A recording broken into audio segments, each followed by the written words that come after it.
So hello everybody, welcome to your channel. आज will be continued the technical series और आज के लिए हम पढ़ेंगे MACD। Alright, so before I start the video please to hit the like button और अभी तक अगर आप सब्सक्राइब नहीं हो please to subscribe it. So let's start with the video.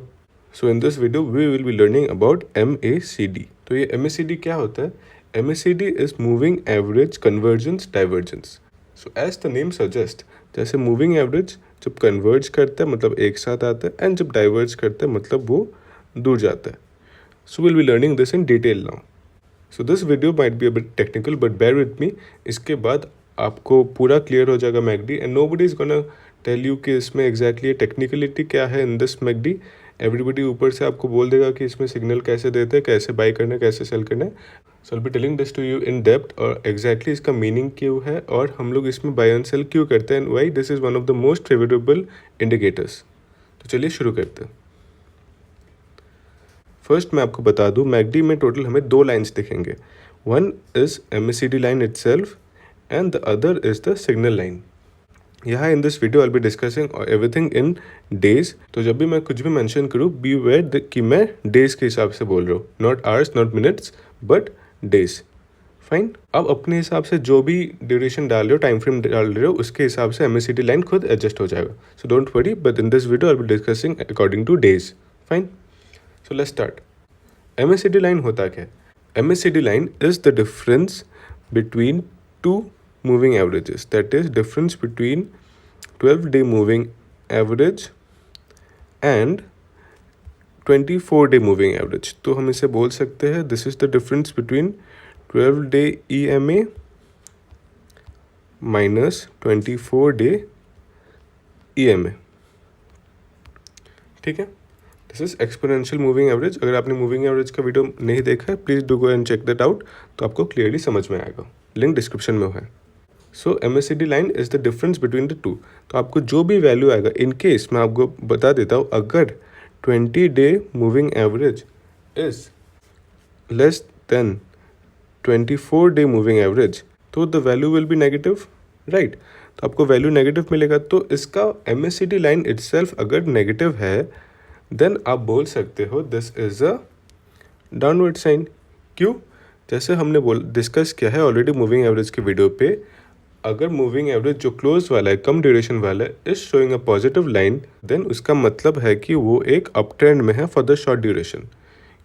और अगर नेगेटिव दिखा रहा है then it's in a down trend in the short duration. ठीक है, बिकॉज करंट प्राइसेस के हिसाब से छोटे मूविंग एवरेजेस जैसे 12 डे दे रिएक्ट एक्टिवली, तो इसके वजह से शॉर्ट टर्म ड्यूरेशन के लिए these 12 day moving averages will be active. ठीक है, तो आप बेसिकली समझ लो कि जो मैकडी लाइन है ये इटसेल्फ अगर नेगेटिव है then it can show a down trend, अगर पॉजिटिव है then it can show a up trend. ठीक है, I hope you got it. But इधर पे द मोस्ट डाउटेड क्वेश्चन जो सबके मन में डाउट आता है, I don't think anybody will give this answer to you. कोई भी पेड कोर्सेज, पेड वेबिनार जो भी ले लो, nobody will give you this answer. आप सिंपल मैथमेटिक्स देख लो, 12 डे माइनस अगर हम लोग 24 डे कर रहे तो हम लोग डायरेक्टली 14 डेज का मूविंग एवरेज क्यों नहीं ले रहे, राइट। ये क्वेश्चन आपको पक्का आएगा, but this is not possible. क्योंकि अगर हम देखें 12 डे का मूविंग एवरेज आपको 12 ट्रेडिंग सेशंस के बाद आएगा, and 24 day moving average 24 day moving sessions के बाद आएगा। तो जो 14 डेज का आपको मूविंग एवरेज मिल रहा है ये तो ये बीच में आ जा रहा है ना, then you won't get the difference of the both. तो आपको ऑन एवरेज डायरेक्ट 14 डेज से चालू हो जाएगा। बट ये जो 12 डे मूविंग एवरेज है ये क्या, ये तो फास्ट मूविंग एवरेज हो गया, फास्ट मूविंग एवरेज हो गया, and 24 days slow moving average, क्योंकि वो ज़्यादा ड्यूरेशन का है। तो अगर आप 14 डे का ले रहे हो वो बीच का नहीं आ जा रहा है। अगर आप डिफरेंस लोगे तो आप वैल्यू विल बी डिफरिंग। आप खुद देख लो, आप एक्सपेरिमेंट करके देखो ऑलवेज कि 14 डे का जो मूविंग एवरेज है will not be equal to difference of 12 day and 24 day. तो आप खुद मैथमेटिकली वो चेक कर सकते हो। This is undoubtedly true. You can not say कि इसका डिफरेंस विल बी 14 डे। ठीक है, ये 14 डे नहीं आएगा। Fine. So in short MACD is the difference between 12 day and 24 day moving average. Fine. Now we'll be discussing what is signal line. Signal line in straight and simple is 9-day exponential moving average. ठीक है, there is nothing more. This is 9-day exponential moving average. तो अभी हमने जान लिया है what is MACD and what is the signal line. MACD is the 12-day and 24-day moving average का difference, and this is the 9-day moving average. Fine. Now we'll go to the Zerodha chart and show you how to plot this MACD and signal line. So here we have opened Bajaj Finance का chart, और ये मैं chart Zerodha पे देख रहा हूँ. अगर आपने अभी तक अकाउंट नहीं खोला है Zerodha में, then the link is in the description. You can consider opening an account. मैं ये पर्सनली यूज़ करता हूँ, इसलिए मैं पर्सनली ये सजेस्ट भी कर रहा हूँ, क्योंकि इसका जो चार्टिंग सिस्टम है मुझे बहुत पसंद है. इट्स वेरी कंफर्टेबल और क्लीन चार्ट्स देते हैं. ठीक है. So now will discuss how to plot MACD. तो हम यहाँ पे जाएंगे स्टडीज़ में, then we will be typing MACD. आपको आ गया होगा इधर पे MACD. Then you can see the fast moving average period. So you can see इधर पे MACD में है फास्ट मूविंग एवरेज पीरियड. इसमें पीरियड क्यों है? पीरियड मैंने जैसे बोला था, I be discussing with you in terms of days. आप जो भी ड्यूरेशन डालोगे, टाइम पीरियड में डालोगे, उस हिसाब से मूविंग एवरेज ऑलरेडी एडजस्ट होके आएगा. So you don't need to worry about it. So इधर पे will be discussing on the basis of 1 day. तो आप देख सकते हो फास्ट मूविंग एवरेज में ऑलरेडी 12 डाल के आ गया है, एंड स्लो मूविंग एवरेज में 26 है, एंड सिग्नल में 9 है. जैसे मैंने आपको बताया था why this is fast moving and why this is slow moving, और 12 और 26 ये डिफ़ॉल्ट सेटिंग्स है, because this is tried and tested. That's why this has been used for a long period of time. That's why ये default settings में already आ जाता है.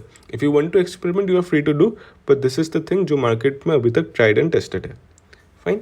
सो हम अप्लाई कर देंगे. MACD लाइन ब्लैक डालेंगे और सिग्नल लाइन रेड डालेंगे. फाइन. इसे हम अप्लाई कर देंगे.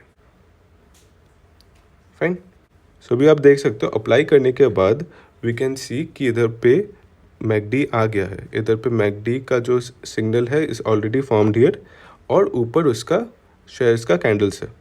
अगर आपको कैंडल स्टिक्स क्या होता है नहीं पता, I be giving the link in the description. आप जाके वो वीडियो देखो. That is the most important video if you are a trader. तो इधर पे आप देख सकते हो MACD में the most important thing is the thing जहाँ पे क्या होता है, क्रॉस ओवर होता है. Crossovers is the most important in MACD. तो अभी अगर आप देखोगे MACD लाइन में इधर पे इस पॉइंट में क्रॉसओवर हुआ है. क्रॉसओवर कैसे हुआ है? ब्लैक लाइन जो MACD लाइन है, सिग्नल लाइन को ऊपर से क्रॉसओवर किया है. मतलब ये सिग्नल लाइन जा रहा था, MACD लाइन ने ऊपर से इसको क्रॉसओवर किया. तो इसका मतलब क्या है? इसका मतलब है the share is now positive. एक पॉजिटिव ट्रेंड आ गया है. राइट. तो आप देख सकते हो कि इधर पे व्हेन द क्रॉसओवर हुआ उस पॉइंट पे, वहाँ से लेके द शेयर प्राइस कितना ऊपर जंप किया है. उधर पे it was around 2000 rupees. Now the share price is around 3000. तो आप देख सकते हो किस लेवल का MACD ने सिग्नल दिया था. So I hope you understood the same thing. उसके अगर ऑपोजिट हम देखेंगे, ये सिग्नल लाइन चल रहा है, और अगर MACD ऊपर से उसको क्रॉसओवर करता है this way, then this is a negative signal. मतलब the share has become weak. Trend down trend चालू हो गया. राइट. तो अभी अगर आप देखो कि इधर पे एक हल्का सा MACD ने क्रॉसओवर दिया है, एक नेगेटिव क्रॉसओवर दिया है. ऊपर से MACD लाइन ने क्रॉसओवर किया है टू द सिग्नल लाइन. तो इसीलिए आप देख सकते हो कि इधर पे थोड़ा सा नेगेटिव ट्रेंड चालू हो गया. MACD ने इसे सेल सिग्नल देना चाहा है, बट अभी तक उतना स्ट्रॉन्ग सिग्नल नहीं है. So we want make a move. 3000 2800 के ऊपर जब तक है बजाज फाइनेंस, इट्स ओके. 2800 के ऊपर जब तक बजाज फाइनेंस है, इट्स ओके, इट्स फाइन. तो आप देख सकते हो how MACD is giving a proper signal. But MACD में एक प्रॉब्लम क्या है? MACD का सबसे बड़ा प्रॉब्लम है कि this is a lagging indicator. इसका मतलब क्या है? ये आपको थोड़ा लेट सिग्नल देगा. तो लेट देने से क्या प्रॉब्लम होता है? आपको इंटरडे में आपको थोड़ा एंट्री और एग्जिट में प्रॉब्लम हो जाएगा. तो इसीलिए always use MACD with other indicators. तो आपने देखा होगा कि MACD के साथ बहुत जन VWAP यूज़ करते हैं और RSI भी यूज़ करते हैं. राइट. तो ये तीनों का combination is very favourable. VWAP का वीडियो मैंने बना दिया है, एंड MACD एंड RSI को एक साथ कैसे यूज़ करना है, अगर आपको वीडियो चाहिए आप नीचे कमेंट करो, मैं वो भी बना दूंगा। फाइन। सो आई होप आपको मैकडी समझ में आ गया होगा, मैकडी का मीनिंग क्या है, इसमें मैकडी लाइन का मीनिंग क्या है एंड सिग्नल लाइन का मीनिंग क्या है। ठीक है, so that's it for today's video. अगर आपको वीडियो पसंद आए और आपने अभी तक देख लिया then please to hit the like button, और अभी तक अगर आप सब्सक्राइब नहीं हो please to subscribe and do share with your friends and family so that they can also take the advantage of this knowledge, क्योंकि ये आपको कोई भी फ्री में नहीं देगा। एंड अगर पेड भी कर रहे हैं, अगर वो पेड कोर्सेज भी कर रहे हैं देन आपको दिस डिस्क्रिप्शन में विथ लॉजिक कोई देने नहीं वाला है। So please to share this so other people can also take the advantage. सो मिलते हैं आपको अगले वीडियो पे।